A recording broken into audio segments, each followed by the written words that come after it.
मैया सानाव श्रीरामपुराव हमजानाय गान्जानि गारिखौ सिनाय मोनै दुथांफोरा सावखोमाबाय।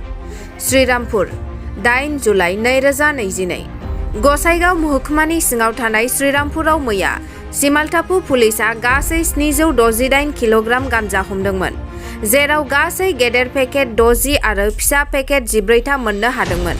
गासै गान्जानि बेसेना 1 कौटि होननानै पुलिसनि सुलुङाव मोननाय जादोंमोन। नाथाय दिनै हरनि 1.10 रिंगासो समाव सिनाय मोनै सुबुंफोरा हमनानै सिमालटापु थानायाव दोननाय UP 12T4447 नंनि गारिखौ सावनानै गालाङो। अर खोमोरग्रा हानजाया नाजादोंमोनब्लाबो खामनाय ट्राकखौ खोमोरस्लाबनो हाया जायो। गान्जा फालांगिनि हानजायानो गासैबो फोरमानफोरखौ हुखुमोरनो थाखायनो बेबादि गारिखौ सावदों होननानै पुलिसनि सुलुङाव मोननाय जादों।